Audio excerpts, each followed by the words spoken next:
నమస్తే అండి, welcome back to Mahi's world.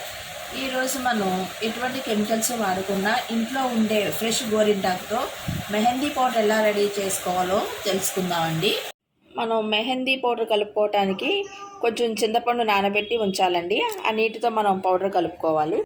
మనం మెహందీ పౌడర్ ప్రిపేర్ చేసుకోవడానికి మనకి ముందు పచ్చి గోరింటాకుని ఎండబెట్టుకోవాలండి. మనకి చెట్టు నుంచి కోసిన వెంటనే గోరింటాకుని నీడలో కానీ లేకపోతే ఎండలో కానీ ఆరబెట్టవచ్చండి. నేను ఇది నీడలోనే ఆరబెట్టానండి, ఒకరోజు ఎండలో పెట్టాను. ఇది చూసారండి, ఇలా బాగా ఎండిపోయింది. దీన్ని మనం మిక్సీ జార్లో వేసి పౌడర్ చేసుకోవాలి. చిన్న మిక్సీ జార్ తీసుకోవాలండి. చిన్న మిక్సీ జార్లో అయితే పౌడర్ బాగా అవుతుంది. అయితే హెన్నా పౌడరు మెహందీ పౌడర్ ఒకటే అనుకుంటారు చాలామంది. అది వేరండి. హెన్నా పౌడర్ అంటే తలకు పెట్టుకునేది, ఇది మెహందీ పౌడర్ అండి, చేతికి గోరింటాకు పెట్టుకునేది. హెన్నా పౌడర్ అయితే ఇంకొన్ని ఇంగ్రీడియంట్స్ యాడ్ చేయాల్సి వస్తుందండి. మందారాకులు, మందార పూలు అవి వేస్ట్ చేసుకోవాలి. ఆ గోరింటాకుని మిక్సీ పట్టానండి. చూసారుగా ఎంత మెత్తగా పౌడర్లా అయిందో.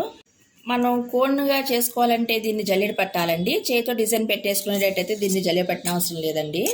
ఇది మెత్తగా అయింది కదా. చాలామంది ఇది పౌడర్ వరకు చేయటం వరకే చూపిస్తున్నారు. అయితే దీన్ని ఎట్లా పేస్ట్ చేయాలో చూపించట్లేదు. అది కూడా మనం ఇప్పుడు తెలుసుకుందాము. మనం చింతపండు నానబెట్టాం కదండి, అది దాన్ని జ్యూస్లా చేయాలి. ఆ చింతపండు నీళ్ళతో ఇప్పుడు మనం చేసిన గోరింటాకు పౌడర్ని కలపాలండి.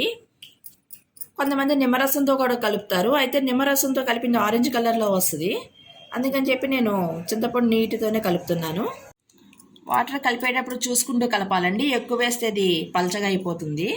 ఒకసారి మనం కలుపుకుందాము.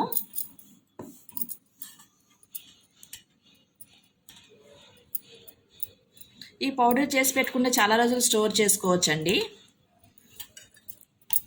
మనం ఎప్పుడు కావాలంటే అప్పుడు ఇలా ఇన్స్టెంట్గా కలుపుకోవచ్చు. ఇది గట్టిగానే ఉందని నీళ్ళు సరిపోలేదు, ఇంకొంచెం నీళ్ళు పోసి కలుపుతాను. ఇవన్నీ గోరింటాకు పేస్ట్ రెడీ అయిపోయింది. మనకి గోరింటాకు ఎక్కువగా ఉన్నప్పుడు ఇట్లా వేస్ట్ చేయకుండా అలా పౌడర్ చేసి పెట్టుకుంటే మనకు కావాల్సినప్పుడు గోరింటాకు ఇలా పేస్ట్ చేసుకుని వాడుకోవడానికి వీలుగా ఉంటుందండి. నేను గోరింటాకు తీసేస్తానండి. ఇది ఇలా పండింది. మనం మెహందీ పౌడర్ రెడీగా ఉంచుకుంటే ఎప్పుడు కావాలంటే అప్పుడు కలిపి పెట్టుకోవడానికి వీలవుతుందండి. ఈ కంటెంట్ మీకు నచ్చింది అనుకుంటున్నాను. నచ్చితే లైక్ చేయండి, షేర్ చేయండి, సబ్స్క్రైబ్ చేసుకోండి. Thank you for watching.